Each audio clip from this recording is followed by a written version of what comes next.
Sur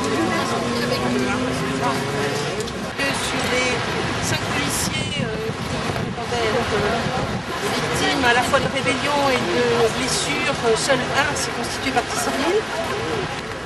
Alors, écoutez, moi jusqu'au dernier moment j'attendais quand même les constitutions de partie civile, je ne les ai pas vues arriver, hein, donc je pense que cette affaire elle s'est dégonflée d'elle-même au cours des mois qui ont suivi, enfin des semaines qui ont suivi l'événement. Municipal, un policier municipal, voilà, dit avoir été victime d'une blessure au coude, ce que je sais pas, pas que c'est pas vrai, hein, je veux dire, on a des certificats médicaux, je ne me permettrai certainement pas de contester, non, reste à savoir qui lui a causé cette blessure. Patrice, on peut vous poser une question.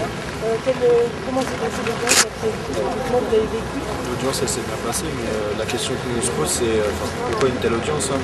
Encore une fois, on n'a pas tapé de policier, on était juste un conseil municipal pour revendiquer sur les questions de logement. On est fiers de notre lutte, on continuera à se battre, on va continuer à se battre pour le droit au logement pour tous, et c'est pas ça qui va faire qu'on va s'arrêter. Après c'est quand même triste de devoir passer d'avoir plus de 49 heures de rétention, d'être mis en examen, nous on a des cours à avoir, on a un bac à passer, etc. C'est très perturbant, mais on va continuer à se battre, notre cause est légitime, on attend maintenant la relax totale. Vous n'avez pas l'impression d'être pris comme un bouc émissaire?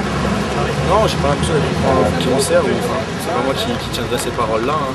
Après, voilà, les faits sont les faits. Au début, on nous parlait d'un an de prison, maintenant on nous parle de travaux d'intérêt généraux. Nous, on attend la relax parce que nous n'avons rien fait. Nous étions juste présents à ce conseil municipal, simplement pour avoir un rendez-vous avec le maire, c'est vous dire. Donc, c'est un rendez-vous avec le maire, c'est une sanction. Pour nous, c'est très très grave. Donc, on attend bien évidemment la relax le 19 février. Merci beaucoup. Je pense que chacun a pu s'exprimer et a pu être entendu. Nous avons fait, je crois, le tour de la question. Nous avions produit dans ce dossier beaucoup de pièces, beaucoup d'attestations, beaucoup de preuves de soutien sur la personnalité aussi de Baptiste et Vincent. Je pense que tout ça a été très important et que cette mobilisation a été aussi pour eux quelque chose de très fort, pour eux et pour leur famille. Voilà, nous allons voir comment la juge appréciera toutes ces demandes, mais je pense que nous avons quand même relativement bon espoir. Mais en tout cas, ce que je voulais dire, c'est que, et je ne le rappellerai jamais assez, c'est quand même la disproportion absolument effarante entre l'affaire et ce qui en résulte aujourd'hui.